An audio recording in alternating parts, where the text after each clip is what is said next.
So good morning मालिक, hopefully everybody is doing good. और आशा करता हूँ कि आप अपलोड कर होंगे। मालिक ऑलरेडी ईएस का आरटीपी अपलोड कर दिया है। अभी अपन एसएम का आरटीपी अपडेट करते हैं, एसएम के स्ट्रेटेजिक मैनेजमेंट का। वैसे आरटीपी ईएस एंड एसएम के लिए सिमिलर है, बट जस्ट एक बार अपन देख लेते हैं क्या कंटेक्स्ट है क्या नहीं है। और दो क्वेश्चन जस्ट मैं गो थ्रू किया था, तो दो एक कॉन्सेप्ट ओके अपने को समझने ज़रूरी है। ओके जो दो एक कॉन्सेप्ट मतलब बाकी सारी चीज़ें ऑल टुगेदर सिमिलर है। ओके कोई सच है नहीं, लेकिन जो केस स्टडी दिया हुआ है उसमें ऐसे कुछ नए कॉन्सेप्ट आए हैं।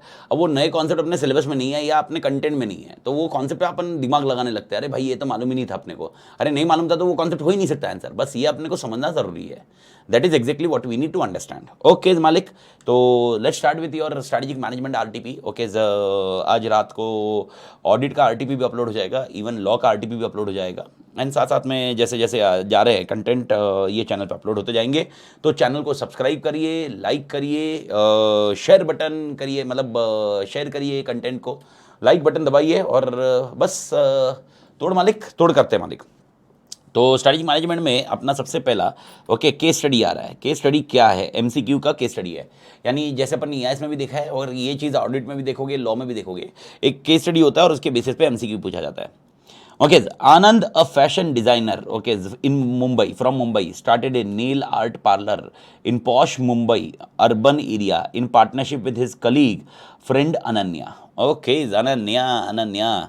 Okay, they had a clear choice of business as per their field of study and were assured that cosmetic is one of the biggest industry in India. Okay, okay, तो उनको पूरा आइडिया था business क्या है क्या नहीं है, ठीक है। Cosmetic includes a huge range of products from skincare to hair care, makeup, the most profitable, lip care, hygiene products, and many more lines of personal care. However, Ananya, being trained nano art designer and Anand, driven by nail art, happened to share common interest and hence built Nailo और pronunciation जो भी आप करो, NAIL, Nailio. The business plan was simple. Collaborate with online service provider to be active on social media, offer paid promotion and give out free trials to lure in customers. The focus being on creating a connection. Okay, यानी इनका concept है relationship maintain करना. Clearly, the target group okay was young working females who could spend a decent amount on money on personal luxury. ठीक है. The brand wanted to cash on easy disposal income of the target customer. Okay यानी ठीक है, इनका logic है कि भाई जो डिस्पोज करें income. However, in the same segment for men, tattoo parlors were already taking away the share of business. These tattoo brands, okay, could easily transition into nail art and be a tough competition to Nilo. Okay, यानी इनको लगता है कि अभी competition नहीं है, लेकिन ये टैटू वाले ये टैटू वाले लोग जो है ना, ये इनके लिए कंपटीशन क्रिएट कर सकते हैं। Okay, the team had to be aware of the competitor dynamics. Okay, उनके डायनामिक्स को मालूम होना जरूरी है। Anand had a personal connection in Solan district of Himachal Pradesh. Where they plan to open a small workshop to produce artificial nails of high quality to be sold on Pan India, online as well as other parlors. The team of two also wanted to add value to society. Okay, बहुत अच्छा है, अच्छी बात है. For that, they offered free training to young girls and offered them permanent employment. The customer found the initiative quite enriching, and supported them to be loyal to their services. This was an unplanned aspect of brand building that added more value than the paid promotion. Okay, ये unplanned था, यानी उन्होंने समाज के लिए सेवा करना है, ये स्टार्टिंग में विजन नहीं था उनके। ओके, उनका unplanned था। ओके, होते गया, सेम लॉजिक होते गया, लाइफ में ऐसे ही होता है। The brand has been doing well lately with the economic model being sustainable so far. They plan to open 2 more stores in Mumbai and a flagship store in Bangalore. With a set vision of future and a socially impactful mission, Nilo has been a profitable bet for Anand and Ananya. Okay, तो मोटा मोटी case study अपने को समझ गई, आनंद और अनन्या क्या करना चाहते हैं। ओके, उनके विजन क्या थे। स्टार्टिंग में विजन कोई ऐसा कोई सोसाइटी के लिए करना नहीं था, उनको अपने आप को ही प्रमोट करना था। देखते हैं क्या कॉन्सेप्ट है। ओके, मल्टीपल क्वेश्चन है, देखते हैं। Based on above case scenario, answer the multiple choice question. Tattoo parlors can be in direct competition to Nilo. Application of which following can be utilized to understand in-depth intricacies of their competitive strength? यानी हम क्या apply कर सकते हैं जिससे हम लोग उसके कॉम्पिटिटिव स्ट्रेंथ को समझ सके। ठीक है मालिक, कॉम्पिटिटिव स्ट्रेंथ को, कॉम्पिटिटिव लैंडस्केप। अगर आपने देखा होगा चैप्टर 2 में कॉम्पिटिटिव लैंडस्केप पढ़ा था, जहां पर अपन ने लॉजिक ये देखा था कि कंटेक्स्ट ये था कि कॉम्पिटिटिव लैंडस्केप में खाली हम लोग स्ट्रेंथ समझते हैं या स्ट्रेंथ वीकनेस सब कुछ समझते हैं, सब कुछ समझते हैं और हम सारे कॉम्पिटिटर को लेते हैं, खाली इनडायरेक्ट कॉम्पिटिशन को नहीं लेते। यहां पर इन लोग ने बोला है इनडायरेक्ट कॉम्पिटिशन के बारे में डिस्कशन है। ओके, तो कॉम्पिटिटिव लैंडस्केप इसलिए नहीं आएगा क्योंकि भाई इट इज फोकसिंग ऑन, अगर आपको याद है, identify competitor, analyse them, strength पता करो, वीकनेस पता करो, जिसमें आइडेंटिफाई में we are identifying all the competitors. तो कॉम्पिटिटिव लैंडस्केप होना मुश्किल है, नामुमकिन है, नामुमकिन है।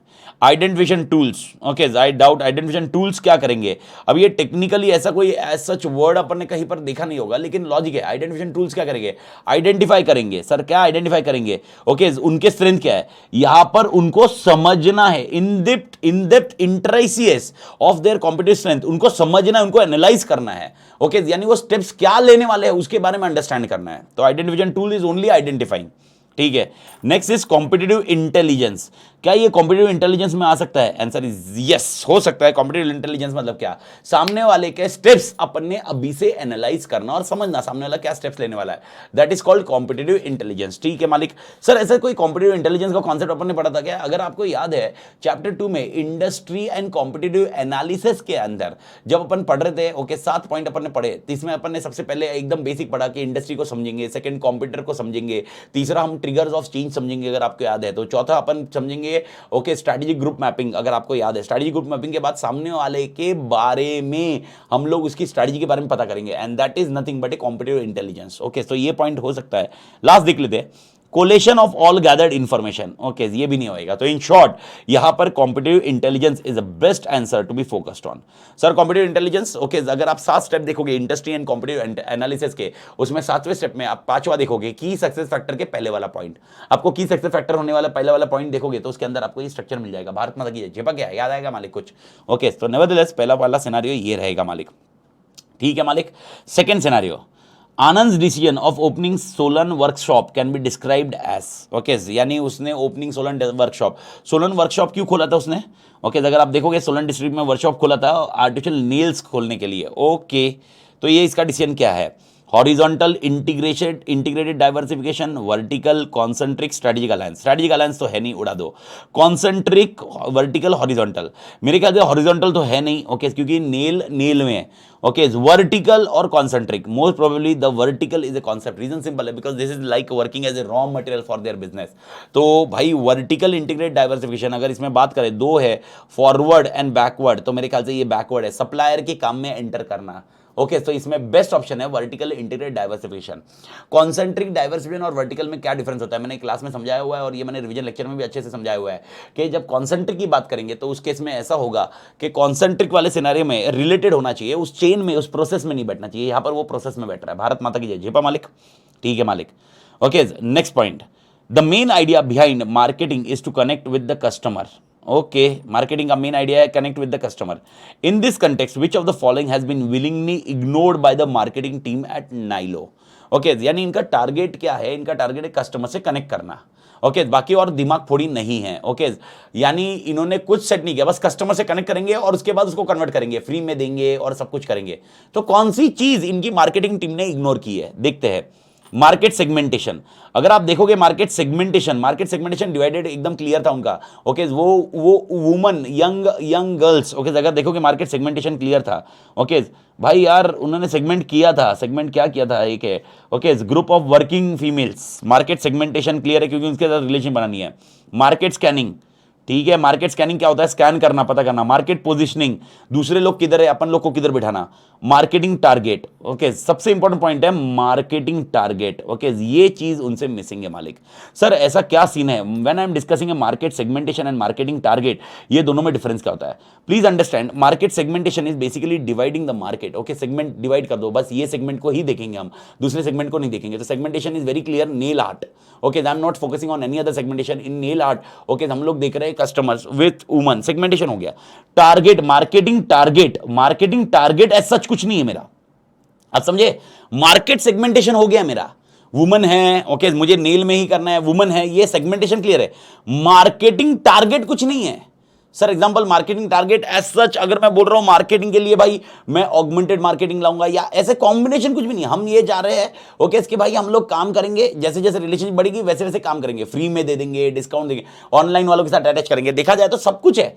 तो इसीलिए लॉजिकली प्रिफरेबली मार्केटिंग टारगेट, याद रखना वर्ड मार्केटिंग, टारगेट मार्केट नहीं बोला इन्होंने वर्ड, कंफ्यूज मत होना, ये बहुत बड़ा कंफ्यूजन पॉइंट हो सकता है। यहां पर मार्केटिंग टारगेट वर्ड यूज किया हुआ है, are you getting the concept, marketing target, यानी इनका मार्केटिंग टारगेट मिसिंग है, क्योंकि मार्केटिंग का कुछ टारगेट ही नहीं है ना, क्योंकि इनका लॉजिक है कस्टमर के पास जाओ, प्रोडक्ट बेचो, रिलेशनशिप बनाओ और आगे जाओ, दैट्स इट। तो मार्केटिंग टारगेट, तो इसका बेस्ट आंसर है अपने लिए marketing target.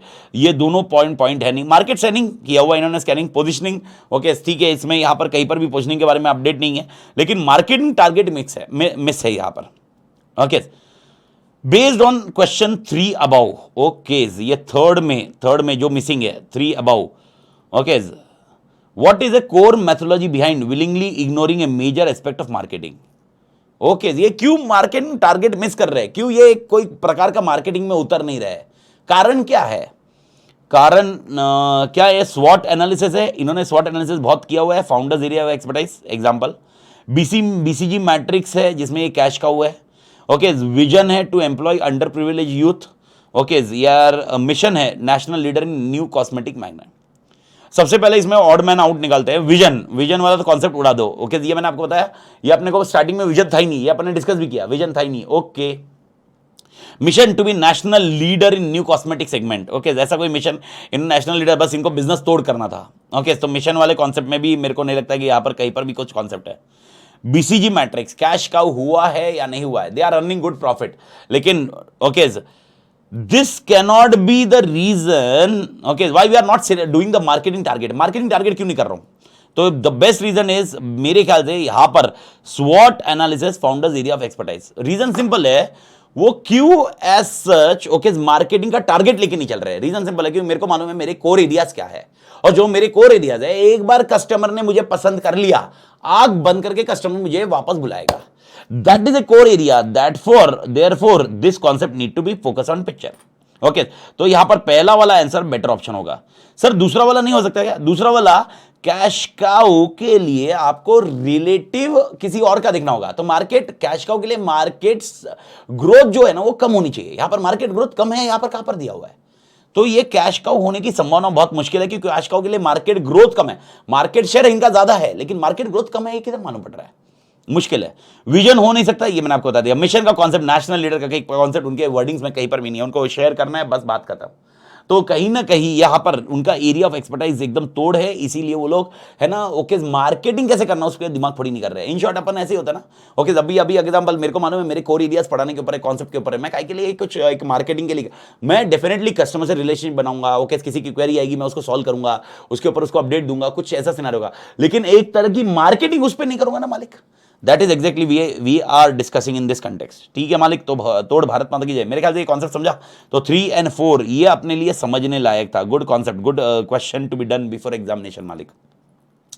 Anand being a strategy implementer in Nelio should be aware of which of the following statement around corporate culture. Okay, chapter 6 and chapter 7th. Okay, sorry, chapter 7th and chapter 6 and chapter 7th. Chapter 6th में corporate culture अपन ने HR में पढ़ा था, if you remember, and chapter 7th में mainly अपन ने culture का एक concept पढ़ा. Okay, change in problem culture. अगर problem culture आ रही है तो उसको क्या करें, और culture can be strength also, weakness also. That's it. Corporate culture prevails strategic decisions okay, ठीक है, change all the hindering facets of corporate culture for effective strategy execution, implementation is superset of corporate culture, leadership style is subset of corporate culture okay. अब इसमें से कुछ क्या बोल रहे हैं ये लोग, क्या बोल रहे हैं ओके भाई आनंद कौन से स्टेटमेंट के बारे में अवेयर होना चाहिए अबाउट कॉर्पोरेट कल्चर। मेरा पहला पॉइंट है, इसका मतलब इन शॉर्ट वो स्टेटमेंट कौन सा सही है। पहली बात करें सी और डी को देखिए, implementation is super set of corporate culture okay, पागल है क्या रे, इंप्लीमेंटेशन उसका सबसेट है। इंप्लीमेंटेशन कॉर्पोरेट कल्चर बहुत भारी रहा तो इंप्लीमेंटेशन बहुत भारी होगा, कॉर्पोरेट कल्चर बकवास रहा तो इंप्लीमेंटेशन में दिक्कत आएगी, याद है स्ट्रेंथ एंड वीकनेस के कॉन्सेप्ट में। Leadership style is subset of corporate culture, अरे मां कसम, अगर ट्रांसफॉर्मेशनल लीडर है तो कॉर्पोरेट कल्चर कुछ अलग होगा, ट्रांजैक्शनल लीडर है तो कॉर्पोरेट कल्चर कुछ अलग होगा। कॉन्सेप्ट ये दोनों उड़ा दो, ये तो लीडरशिप स्टाइल क्या है, सुपर सेट है, और इंप्लीमेंटेशन क्या है, सबसेट है, साला उल्टा सीधा लिखा है, तो ये तो दो उड़ गए। Corporate culture prevail strategic decision and change all hindering facets of corporate culture for effective strategy execution. Okay, so best option is B. Reason simple है, ये अपन ने पढ़ा हुआ है, stay change in problem culture. Problem culture को change करना चाहिए आपने. If you remember talk openly वाला कॉन्सेप्ट अपन ने डिस्कस किया था, तो पहले पता करना चाहिए what are the facets of the problem culture, उसके बाद talk openly, okay, forth willingly, and अगर वो चेंज नहीं कर रहा तो उसको चेंज कर दीजिए, बात खत्म, दैट्स इट. ओके, तो ये वाला बी वाला पॉइंट अपने लिए तोड़ ऑप्शन लगता है मालिक. तो भारत माता की जय. मेरे ख्याल से लास्ट 15 मिनट में अपन ने 5 एमसीक्यू किए, पर पांचों एमसीक्यू एकदम टर्न अराउंड वाले कॉन्सेप्ट है, जहां पर अपने को मालूम है कि भाई यार ये एमसीक्यू एकदम बेसिक वाले नहीं है. ओके, इसके बाद भी एमसीक्यू है. ओके, 2 से लेकर 5 और 5 एमसीक्यू है, लेकिन ये 5 एमसीक्यू मेरे ख्याल से सेकंड पॉइंट से चालू रहा है. ये एमसीक्यू पहले वाले क्वेश्चन से रिलेटेड नहीं है, तो केस स्टडी वाला कॉन्सेप्ट खत्म हो गया. अभी अपने को इंडिविजुअल कॉन्सेप्ट देखने मालिक. Okay, Sanjay guided the team of young entrepreneur to hold a current position in the market till they get a big opportunity. What could be their business termed on the basis of advice? Okay, so ये लोग क्या क्या बोल रहे हैं Sanjay? Young entrepreneur to hold current market position, hold करना है. तो अगर आप देखोगे question mark, cash cow, star, dog दिया हुआ है, तो इसके अंदर क्या है? इफ रिमेंबर, बिल्ड है, होल्ड है, बिल्ड है, होल्ड है, डाइवेस्ट है, और उसके साथ है हार्वेस्ट है. If remember, build, hold, harvest, divest, इस तरह से कॉन्सेप्ट पढ़ा था. तो आपको याद रखना होगा होल्ड किसको किया जाता है. When we are discussing about this hold the hold point. Okay, तो अगर आप ऐसे कैश काउ केस में देखते हैं, होल्ड को कैश काउ को कॉन्सेप्ट लगाया जाता है, लेकिन यहां पर technically when we are discussing about the concept, तो ये लोग कहीं ना कहीं क्वेश्चन मार्क के कॉन्सेप्ट में होल्ड करने को बोलते हैं. सी, कैश काउ और इसमें दोनों के कॉन्सेप्ट में डिफरेंस क्या है? ओके, ये बोल रहे हैं, okay, Sanjay guided the team of young entrepreneur to hold the current market position till they get a big opportunity. आपको पूरा स्टेटमेंट समझना होगा. ओके, अगर आप खाली होल्ड वर्ड पे, hold hold hold hold hold word पे, ओके, होल्ड वर्ड पे अगर आप डाल देवे तो गड़बड़ हो सकती है. Even hold can be for cash cow. अपने कैश काउ की पोजीशन मत स्टोर करके रखिए, लेकिन यहां पर सबसे बड़ा पॉइंट है hold current position till they get the big opportunity. तो इसीलिए यानी बड़ा अपॉर्चुनिटी मिला नहीं है, यानी मार्केट शेयर अच्छा नहीं है, खत्म स्टोरी. तो मार्केट शेयर किसका अच्छा नहीं होगा?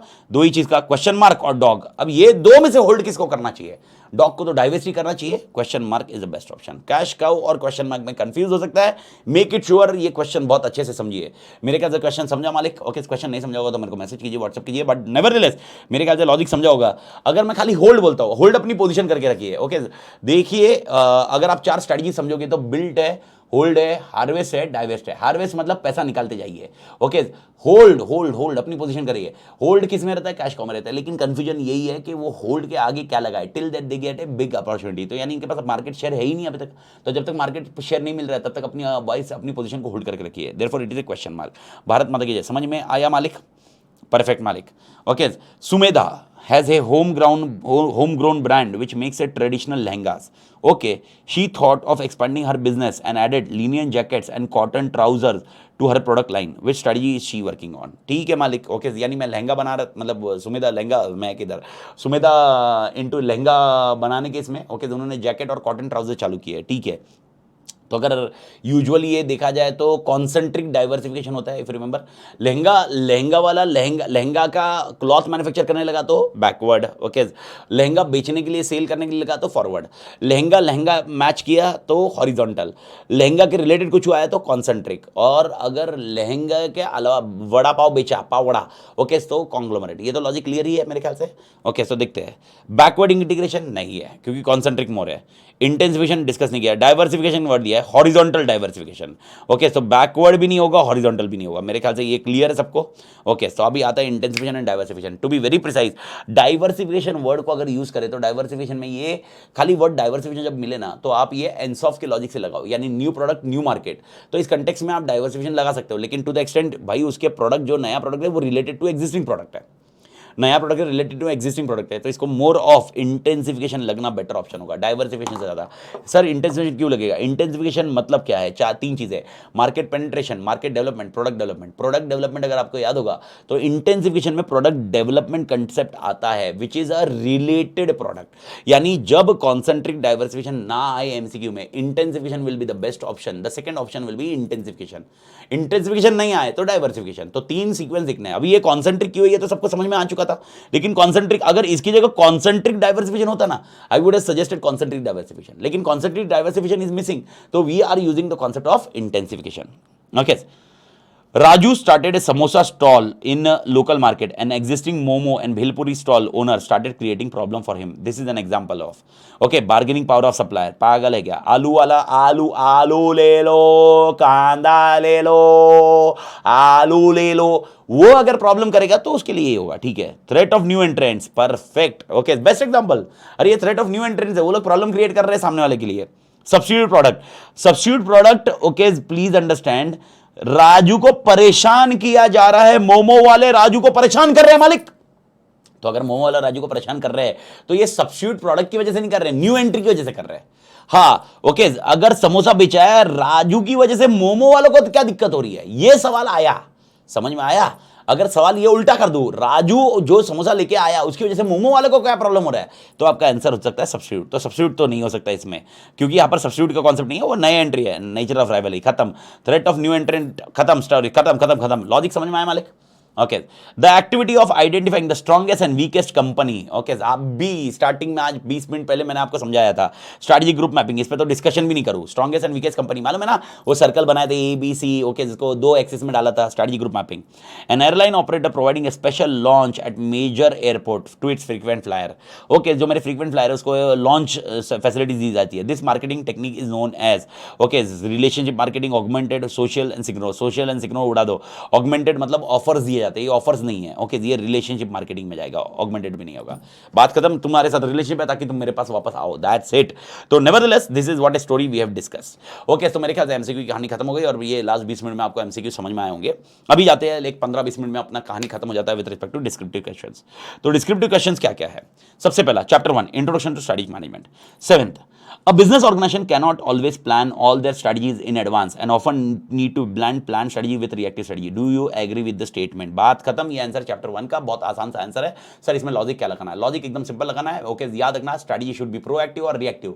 It should be A blend of proactive and reactive. याद होगा, प्रोएक्टिव को समझाना है, रिएक्टिव को समझाना है। प्रोएक्टिव मतलब एनवायरमेंट की स्टडी पहले करते हो, उसके बाद डिसीजन लेते हो। रिएक्टिव में ओके कुछ ऐसे इश्यूज आते हैं, उसके बाद डिसीजन को वापस रिवाइव करते हो। ओके, लेकिन याद रखना, खाली प्रोएक्टिव सही नहीं रहेगा, खाली रिएक्टिव सही नहीं रहेगा, इसलिए ब्लेंड होना चाहिए। That's it. ओके, ये हो गया आपका चैप्टर 1 का पहला क्वेश्चन, बेसिक क्वेश्चन आया तो बोनस रहेगा भाई।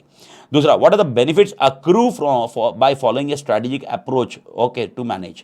अब नेवरदलेस ये क्वेश्चन थोड़ा सा घुमाया हुआ है। ओके, अभी यहां पर ये चैप्टर 1 का इसलिए अपने को समझ में आ रहा है, लेकिन अगर ये चैप्टर अगर कॉम्बिनेशन पेपर में है, लेकिन याद रखना, what are the benefits accrue by following strategic approach to manage. Okay, strategic approach to manage मतलब मैनेज करने का, मैनेजिंग करने का स्ट्रेटेजिक अप्रोच। ओके, मैनेजिंग करने का स्ट्रेटेजिक अप्रोच, मेरे को आप बताइए, मैनेजिंग करने का स्ट्रेटेजिक अप्रोच मतलब क्या? मैनेजिंग करने का strategic approach is nothing but strategic management. Managing करने का, मैनेज करने का strategic approach is nothing but strategic management. Benefits of strategic management, बात खत्म। ओके, बहुत इजी आंसर है। ओके, भाई यार बेनिफिट्स क्या है? प्रोएक्टिव इंस्टेड ऑफ रिएक्टिव होता है। ओके, अगर आपको याद है, फ्रेमवर्क देता है। तीसरा पॉइंट फ्यूचर के लिए सोचता है। कॉर्पोरेट डिफेंस मैकेनिज्म फोकस करता है, लॉन्गिटिविटी ऑफ बिजनेस देखता है। ओके, उसके साथ में सबसे important point core competency and competitive advantage बढ़ाने में मदद करता है। बात खत्म, आंसर इजी है, खाली बस क्वेश्चन समझ में आना चाहिए। तो मेरे ख्याल से ये नेवरदलेस ये क्वेश्चन करने से आपको एक आइडिया आ गया कि बेनिफिट्स ऑफ स्ट्रेटेजिक मैनेजमेंट की जगह ऐसे भी आ सकता है, benefits following strategic approach to managing. ठीक है, नेवरदलेस आंसर इजी है। उसके बाद आता है चैप्टर 2। चैप्टर 2 की कहानी में आते हैं question 9। Sky chemical industry intends to grow its business, advise the company available options using Ansoff matrix, growth matrix. मेरे को नहीं लगता ये मेरे को समझाने की भी जरूरत है। एनसॉफ ग्रोथ मैट्रिक्स 5 आंसर है। Okay, if you remember 4 option है। ओके, 4 ऑप्शन क्या क्या है? Market development, product development, market penetration and diversification. ये 4 ऑप्शन है, 4 बॉक्स का बनाने का है। Okay, current market, okay, current product, उसका बॉक्स बनाने का है एंड 4 पॉइंट पे क्लोज करना है। याद है ना, एक साइड में आप मार्केट लिखोगे, एक साइड में प्रोडक्ट लिखोगे। Okay, new existing market, new market. Okay, existing product, new product, इसके परमुटेशन कॉम्बिनेशन में लगा के आंसर बहुत खत्म है। Right a brief note on driving forces that affect industry. बात खत्म। ये भी 5 आंसर है। सर ये कहां पर है? ये अगर आपको याद है, चैप्टर 2 का अपन ने जो कॉन्सेप्ट पढ़ा था, इंडस्ट्री एंड कॉम्पिटिटिव एनालिसिस, जिसके अंदर अपन ने सबसे पहले पढ़ा था भाई इंडस्ट्री कैसी है, दूसरा पॉइंट है कॉम्पिटिटर कैसे है, तीसरा पॉइंट है ड्राइविंग फोर्सेस क्या है। इफ यू रिमेंबर अपन ने डिस्कस यहां पर किया था, ड्राइविंग फोर्सेस है तुम्हारा ट्रिगर्स ऑफ चेंज। याद है मालिक?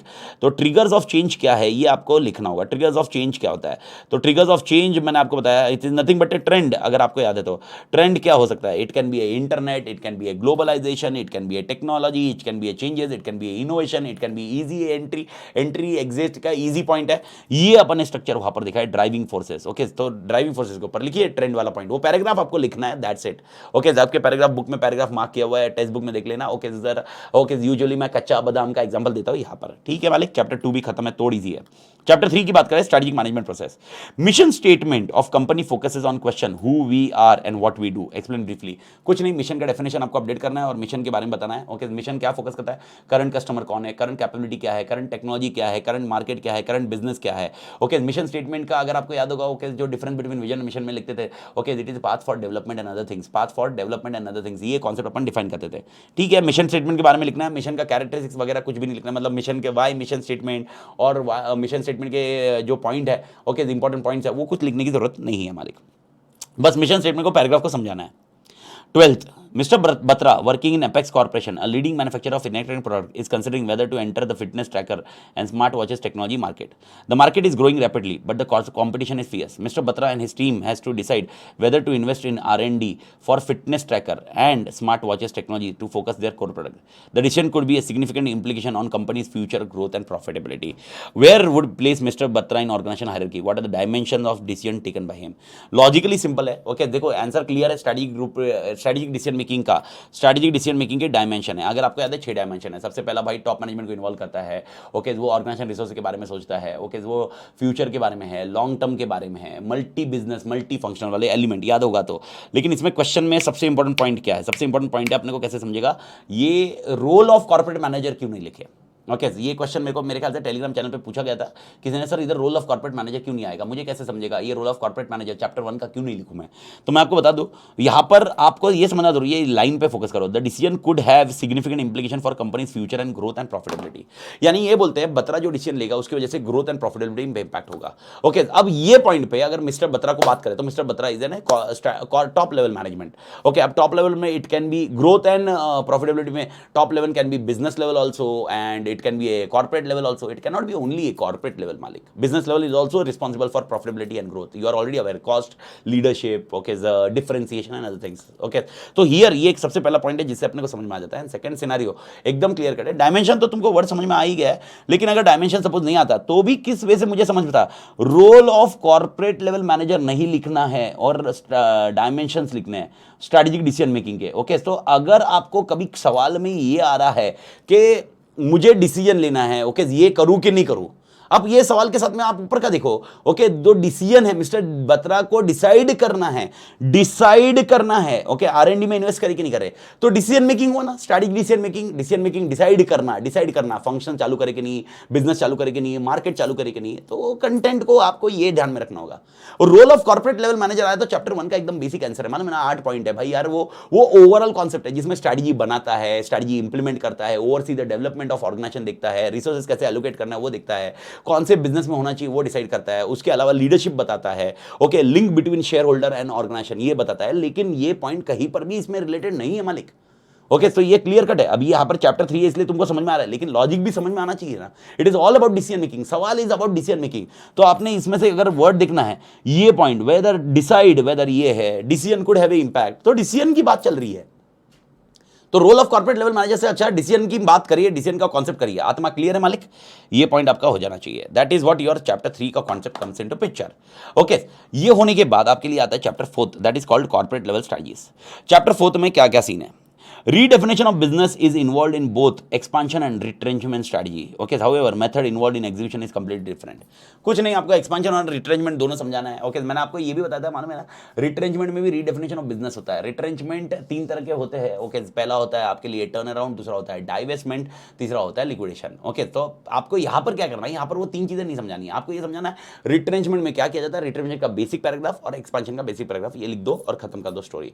और शायद दोनों में आपको एक एडिशनल पॉइंट लिखना है, तो ये लिख लेना, एक्सपांशन में हम अपने बिजनेस को बढ़ाते हैं, ग्रोथ को तोड़ करते हैं। रिट्रेंचमेंट में हम डिसाइड करते हैं कि भाई यहाँ पर रिट्रेंचमेंट जब लिखोगे, अगर ऐसा कंपैरिजन क्वेश्चन आया तो मोर ऑफ आंसर कैसे लिखना मालूम है? रिट्रेंचमेंट में टर्न अराउंड और डाइवेस्टमेंट, जिसमें मैंने आपको बताया मालूम है स्टिग्मा अटैच नहीं करना है आपको। Okay, there should not be stigma when we are doing a retrenchment. It is a best point यार, मैं ये छोड़ के किसी और में टाइम डाल रहा हूं। ओके, तो प्लीज डू अंडरस्टैंड, जब छोड़ना इज ए स्टिग्मा यार, अपन कैसे छोड़ सकते हैं, लेकिन भाई किसी और में टाइम डाल रहे हो, आप इमेजिन करो वहां पर बहुत तोड़ बोनस या तोड़ परफॉर्मेंस हो सकता है ना मालिक। भारत माता की जय, that's it. Okay,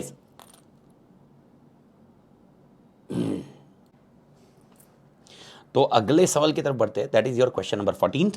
question number 14 क्या बोलता है? Okay, ABC Inc. Incorporation, a successful company in healthcare industry, was facing a decline due to outdated technology and lack of innovation. The company was losing market share and struggling to retain customer. In an effort to reverse the trend, the management decided to implement a strategy. Okay, the answer ही खत्म हो गया मेरे ख्याल से, सबको मालूम पड़ चुका है, turn around strategy, reverse a trend. They hired new talent, invested in R&D, and streamlined their operation to increase efficiency. Through these efforts, ABC was able to introduce new products and services, reposition themselves in the market, and eventually regain their competitive advantage. The company's revenue profits increased, and they are once again the path of success. Discuss the strategy which has been implemented by management of ABC. Answer खत्म है, turn around strategy. और turn around strategy के साथ में आपको 5 steps लिखने लगेंगे। सबसे पहले भाई एकदम सबसे पहला पॉइंट है, आइडेंटिफाई करो सिचुएशन क्या है। सेकंड, उसका एनालिसिस करो। Third, scenario emergency action plan बनाओ। चौथा पॉइंट, रीस्ट्रक्चरिंग करो बिजनेस को। एंड लास्ट पॉइंट, ओके, अपनी ओरिजिनल पोजीशन पे आ जाओ। भारत माता की जय, 5 स्टेप्स है, बस आंसर खत्म है।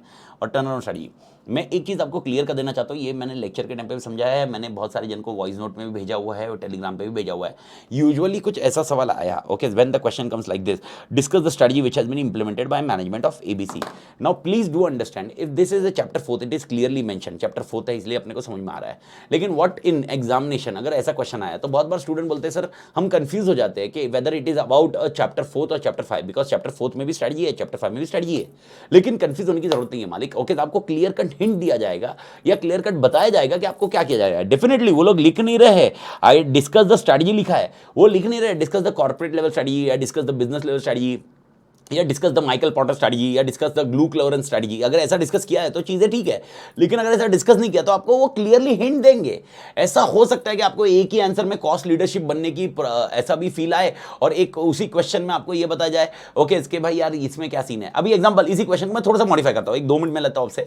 ओके, थोड़ा सा मॉडिफाई क्या करता हूँ, एबीसी है, इनको ये मालूम है इनका डिक्लाइन फेज आ रहा था, डिक्लाइन फेज आ रहा था इसलिए इन्होंने रिपोजिशन किया, रिपोजिशन करना चाहते हैं और ये लोग ने क्या किया, कॉस्ट लीडर बनने की कोशिश कर रहे हैं। अभी ये क्या बनने की कोशिश कर रहे हैं, cost leader. Okay, discuss the strategy जिसकी वजह से इनका डिक्लाइन फेज कम होगा। अगर ऐसा सवाल आया तो लॉजिक क्लियर है ना, भले ही कॉस्ट लीडर वर्ड होने दो, भले ही फोकस होने दो, भले ही डिफरेंशिएशन होने दो, लेकिन क्या क्वेश्चन आ रहा है, discuss the strategy to reverse the decline phase और टू अपना ट्रांजिट द डिक्लाइन फेज को कम करना है। उसके लिए स्ट्रैटेजी क्या होगी, बात खत्म यार, दिमाग क्यों लगा रहा है एक्स्ट्रा, बात खत्म। तो स्ट्रैटेजी आप इसमें कंफ्यूज मत हो। ओके सर फोकस भी तो दिया है कॉस्ट लीडर, अरे दिया हुआ पंचायती छोड़, लेकिन लिखना क्या है इसके ऊपर ध्यान देना। ओके, अपने को क्वेश्चन पूछ रहे हैं ना, रिवर्स करना है हमें, रिवर्स करने के लिए क्या करना होगा वो आपको तो ध्यान रखना होगा ना मालिक। That is exactly okay, question number 14 comes into picture. आत्मा क्लियर है मालिक, that's it. Okay, chapter number 5 की बात करें, that is called business level strategies. Okay, Domolo is a premium cycle and cycling equipment brand which targets high speed spending customer with liking, okay, for a quality and brand name. Their cycle range from rupees 15,000 to 1 lakh. Okay, 1 lakh की cycle है। Okay, this recent trend of fitness through cycling has created humongous demand for cycles and peripherals like helmets, lights, and other things. The customer base has grown from 115 last 3 months attempts बोल रहा हूँ, हाँ कसम, साला CA में घुस गया ना आदमी, हर चीज को अटेम्प्ट ही बोलने लग गया है। Okay, the last 3 months. Okay, who is an investor wants to tap in this industry and bring about cheaper option to people who cannot spend much. Which business level strategy would be suited? ये मेरे ख्याल से अपना question all together cover हो चुका है। Sir कहाँ पर कवर हो चुका है, क्वेश्चन बैंक में कवर हो चुका है। ये मॉड्यूल के पीछे वाले क्वेश्चन है, अपने टेक्स्ट बुक के पीछे आप देख सकते हो, वहाँ पर ये क्वेश्चन कवर है और उसका ओपन लेक्चर मैंने आपको ड्राइव में दे दिया हुआ है। ओके सर, ये कौन सी स्ट्रेटजी है, बेस्ट कॉस्ट प्रोवाइडेड स्ट्रेटजी है। सर इसके इसमें विजय क्या करना चाहिए, विजय मिस्टर विजय उन्होंने क्या लॉजिक लगाना चाहिए। ओके, सेम कॉस्ट पे हाई क्वालिटी दो या सेम प्राइस पे हाई क्वालिटी दो या सेम क्वालिटी आप दो लो प्राइस पे। That is how the strategy can come into picture. That is called best cost provider strategy. Okay, यही कॉन्सेप्ट आपको ये रहेगा जिसकी वजह से मैक्सिमम मार्केट इन पर कैप्चर कर सकते हैं। भारत माता की जय, जेपा मालिक। Okay, that's it. उसके बाद आता है question 16, what are the common barriers that are faced by new entrants. Okay, ये भी एलडीआर क्वेश्चन है, मैंने ऑलरेडी बताया था। ओके, कॉमन बैरियर्स कितने कॉमन बैरियर, 7 बैरियर है सर। पहला पॉइंट क्या है? ओके भाई, सबसे पहला कॉस्ट है कैपिटल कॉस्ट, कैपिटल ज्यादा लगता है, फार्मा कंपनी का कॉन्सेप्ट डिस्कस किया। सेकंड पॉइंट है economies of scale, third point है ओके डिफरेंशिएशन, चौथा पॉइंट है ब्रांड आइडेंटिटी, पांचवा पॉइंट है स्विचिंग कॉस्ट, छठा पॉइंट है if you remember distribution point, distribution channel कैसे है, एंड छठा पॉइंट है एग्रेसिव रिटेलिएशन। याद आया मालिक? ये 7 पॉइंट अपन ने डिस्कस किया। इजी आंसर है, आप रिवीजन में देख सकते हो, कोई ज्यादा हेडेक नहीं है। वैसा हो सकता है इसके अंदर केस स्टडी है और केस स्टडी के साथ में आके आपको कुछ पॉइंट्स ये देवे और उसके इसमें बतावे कि कॉमन बैरियर क्या है, but nevertheless answer is damn easy. उसके बाद आता है छठे चैप्टर की तरफ, that is called functional strategy. पहला point, what are the objectives to be that kept in mind while designing a pricing strategy of a new product. Okay, I do think Bharat माता की जय, ये भी आपको ऑलरेडी आना चाहिए। अगर आपको याद है 4P के इसमें अपन ने डिस्कस किया था, प्रोडक्ट है, प्राइस है, प्लेस है, प्रमोशन है। उसके अंदर प्राइस के अंदर अपन ने डिस्कस किया था कि जब भी नया प्रोडक्ट आता है तो उसकी प्राइसिंग स्ट्रेटजी क्या होती है। अगर आपको होगा 2 प्राइसिंग स्ट्रेटजी होती है, एक होता है स्कीमिंग प्राइसिंग और एक होता है पेनिट्रेशन प्राइसिंग। स्कीमिंग प्राइसिंग मतलब प्राइस हाई रखो ताकि पब्लिक को लगे बहुत बहुत भारी प्रोडक्ट है। ओके, देन उसके हिसाब से। और एक है पेनिट्रेशन, मास की तरफ जाइए, मास की तरफ जाइए, मास की तरफ कैप्चर करिए, मास मार्केट कैप्चर करने की कोशिश करिए। That's it. Okay, this is something which we need to understand. Chapter 17 वाला question. 18, how would you argue that R&D personnel are important for effective strategy implementation. Okay, undoubtedly ये एक generic question जैसा लग रहा है क्योंकि R&D में अपन ने सिर्फ 2 सवाल किए। पहला सवाल ये था R&D के अप्रोचेस बताइए। ओके, अप्रोचेस टुवर्ड्स R&D है तो 3 है, if you remember launching A new product, second point imitating करना, ओके, थर्ड मास प्रोडक्शन करना, और दूसरा और एक कॉन्सेप्ट था R&D के गाइडलाइंस बताइए। तो टू द एक्सटेंट ये एक जेनरिक क्वेश्चन पॉइंट में आता है कि R&D क्यों इंपॉर्टेंट है। नेवरदलेस ओके, अगर आपको कॉन्सेप्ट थोड़ा ना इसको है ना चैप्टर 4 या 5 किसी के साथ मर्ज करके आंसर लिख सकते हो।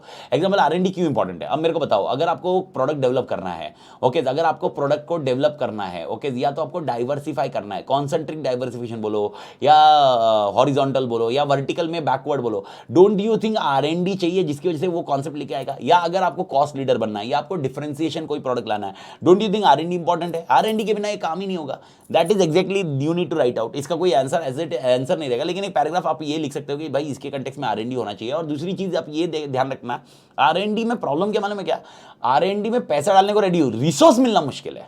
R&D का रिसोर्स मिलना मुश्किल है, ये ध्यान रखना, क्योंकि R&D के लिए इजीली रिसोर्स नहीं मिलते मालिक, and that is exactly R&D concept में। तो यही एक अपने लिए पैराग्राफ ध्यान रखना है, बाकी से ज्यादा और कुछ है नहीं मालिक। Okay, chapter 7 organisation and strategic leadership, question 19, Anshuman was a CEO at a struggling company. Okay. Despite the challenges, he believed in potential of his team and was determined to turn the company around. Oh, he started by communicating his vision to his employee. He encouraged them to think outside the box, take risk and be creative. Okay. He also invested in training programs to help employees develop new skills. Okay, he regularly recognize and reward employee for their hard work, which increase their job satisfaction and commitment. As a result, the company began to see positive changes. Oh my God, yes man. Identify and discuss the leadership style. मेरे को नहीं लगता है मेरे को इसको समझाने की भी जरूरत है। Okay, there are 2 leadership style, one is transformational and one is transactional. Okay, जो डिक्लाइन फेज को वापस तोड़ कर दे उसको बोलते हैं ट्रांसफॉर्मेशनल लीडर। भारत माता की जय, जेपा मालिक ट्रांसफॉर्मेशनल लीडर है, उसके मसाले में लिखना है। ओके, तोड़ मालिक। ओके, ये तोड़ का था, इसका मसाला अगर वर्ड याद भी नहीं आया, इसका जो पैराग्राफ है वही आपको ट्रांसफॉर्मेशनल में लिखना है। ठीक है, नेवरदलेस ट्रांसफॉर्मेशनल है, ट्रांजैक्शनल नहीं होगा। ट्रांजैक्शनल क्यों नहीं होगा? ट्रांजैक्शनल वो बंदे होते हैं जो ऑर्गेनाइजेशन स्टैटिक चलती है, मैच्योरिटी फेज तक है। ओके, उनके लिए ट्रांजैक्शनल चाहिए, जैसे चल रहा है वैसे चलिए, पॉलिसी प्रोसीजर को फॉलो करिए, उसके हिसाब से देखिए, रिवॉर्ड्स भी होगा, पनिशमेंट भी होगा पॉलिसी प्रोसीजर में। आप अपने अपने जॉब सेटिस्फेक्शन में दिमाग थोड़ी मत करिए, तेरे को जॉब सेटिस्फेक्शन है कि नहीं है, मुझे कोई लेना नहीं है। ट्रांजैक्शनल। ओके, ट्रांसफॉर्मेशनल, मैं इंश्योर करूंगा तेरे को जॉब सेटिस्फेक्शन मिले। भारत माता की जय। 20, you are appointed as a manager of a company where you find that company's culture is out of sync with what is needed for strategic success. Discuss the steps would initiate to tackle the problem. मेरे ख्याल से ये थोड़ी देर पहले अपन ने जब MCQ पढ़े थे उसमें मैंने डिस्कस किया। There are 3 steps to change the problem culture. Okay, याद रखना, steps to change और step to change the problem culture. Step to change the problem culture is chapter 7 and step to change is chapter 8. Kurt and Lewis, मालूम है ना? Okay, ये point ध्यान रखना, mix match मत करना। Steps to change chapter 8, step to change the problem culture यहां पर है। Okay, so step to change problem culture क्या है? 3। सबसे पहले आइडेंटिफाई करिए face facets of the problem culture, क्या करे, डायग्नोस करिए फेसिएट जिसकी वजह से क्या प्रॉब्लम कर रहा है। Second point, okay, talk openly and fourth willingly that भाई आपको चेंज करना पड़ेगा। और तीसरा पॉइंट, अगर आप चेंज नहीं कर रहे हो, third point, aggressive retaliation, aggressively action लीजिए जो ये फॉलो नहीं कर रहा है। That set okay problem culture, 3 steps है, आपको याद रखने चाहिए। लेकिन ये क्वेश्चन मैंने हमेशा आपको ये बताया हुआ है, ये क्वेश्चन कंफ्यूज हो सकता है किसके साथ, स्टेप्स टू चेंज के साथ। आत्मा क्लियर है मालिक, everybody? Okay that's it. And chapter 8 last chapter, last 2 questions बचे हुए हैं मालिक। तो nevertheless 21, India's luxurious domestic airline IndiJet is an attempt to retain its leadership in aviation sector, has hired JS Datta as its chief executive. Mr. Datta wishes to reorient the company to make it domestic discount carrier. He desired to introduce no-frill business model by offering extremely low fares and improve margin by cutting down traditional amenities such as reclining seats and complimentary meals. At the same time, setting the stage for a new air revolution, he wishes to brand itself as on-time airlines, have proper systems in place and removing additional and wasteful activities and processes. Indigo की बात कर रहे हैं साले लोग, तोड़े मालिक। Okay nevertheless ये क्वेश्चन अपन ने क्लास में किया हुआ है, ये क्वेश्चन आपका चैप्टर 8 का ही क्वेश्चन है जिसमें ओपन लेक्चर डाला हुआ है। Nevertheless what are the steps will you advise? This is nothing but a BPR. BPR कर रहे हैं मालिक, business process reengineering. Okay अपना बिजनेस प्रोसेस को पूरा री इंजीनियर कर रहे हैं, जो बहुत हाई कॉन्सेप्ट है उसकी जगह कॉस्ट लीडर बनने की कोशिश कर रहे हैं और प्रोसेस को पूरा री इंजीनियर कर रहे हैं। तो सर स्टेप्स क्या थे? 5 स्टेप्स है आपको बिजनेस प्रोसेस इंजीनियरिंग में। सबसे पहले identify the objective, second point customer की रिक्वायरमेंट क्या है पता करो, third point okay existing process को स्टडी करो। लेकिन थर्ड पॉइंट में मैंने मसाला क्लियरली बताया था कि एग्जिस्टिंग प्रोसेस को स्टडी करना है। ओके जब बीपीआर करते हैं तो एग्जिस्टिंग प्रोसेस को स्टडी नहीं करते, लेकिन ओके कोई लोग बोलते हैं, कोई स्ट्रैटेजीज बोलते हैं कि अपन ने स्टडी करना चाहिए। चौथा पॉइंट न्यू रीडिजाइन प्लान बनाइए एंड पांचवा पॉइंट उसको इंप्लीमेंट करिए। 5 स्टेप्स आ देयर। ऑब्जेक्टिव पता करिए, कस्टमर देखिए, एग्जिस्टिंग प्रोसेस को स्टडी करिए, ये कंपलसरी नहीं है, इसके मसाले में लिखा है। चौथा सिनेरियो न्यू रीडिजाइन प्लान बनाइए एंड पांचवा पॉइंट इसको इंप्लीमेंट करिए। भारत माता की जय। 5 पॉइंट है ओके। बट नेवरदलेस ये क्वेश्चन अपने टेक्स्ट बुक में पीछे कवर्ड है मालिक, ऑलरेडी वहां से ही लिया हुआ है, मतलब मॉड्यूल का ही क्वेश्चन है, not more than that. What is a strategy audit and explain briefly the criteria for strategy audit given by Richard Rumels. Okay, I don't think so इसमें कोई दिक्कत आनी चाहिए। 4 क्राइटेरिया है स्ट्रेटजी ऑडिट के। Okay सबसे पहले आपके लिए यह आइडिया है कंसिस्टेंसी है कि नहीं, याद है स्ट्रेटजी कंसिस्टेंट है कि नहीं है। ओके अगर आदमी चेंज होने के बाद, टॉप मैनेजमेंट चेंज होने के बाद, मैनेजर चेंज होने के बाद भी फिर भी प्रॉब्लम्स आ रहे हैं, तो प्रॉब्लम मैनेजर में नहीं था, स्ट्रेटजी में था। याद है कंसिस्टेंसी, कंसोनेंस मतलब अलाइन होना जरूरी है। तीसरा सिनारियो सबसे इंपॉर्टेंट पॉइंट है फीजिबल। ओके अपन को मालूम होना चाहिए रिसोर्स है कि नहीं है। एंड चौथा पॉइंट है कॉम्पिटिटिव एडवांटेज आना चाहिए। Okay consistency, consonance, okay feasible and advantage. Bharat माता की जय। That's it with respect to your strategic management. मेरे ख्याल से आपको कॉन्सेप्चुअली समझा होगा। आरटीपी का एक ही फायदा है जिसकी वजह से अपने को समझ में आ जाता है क्या पॉइंट, क्या प्लस माइनस है, क्या नहीं है, कुछ पॉइंट प्लस माइनस है, जैसे अपने को 1-2 क्वेश्चन अपने को आइडिया आ जाते हैं। ओके एंड ऑडिट का आरटीपी एंड लॉ का आरटीपी भी आगे ड्यू कोर्स में आ ही रहा है मालिक। तो तोड़ मालिक, मिलते हैं मालिक, अस्सलाम वालेकुम मालिक, तोड़ मालिक, टेक केयर।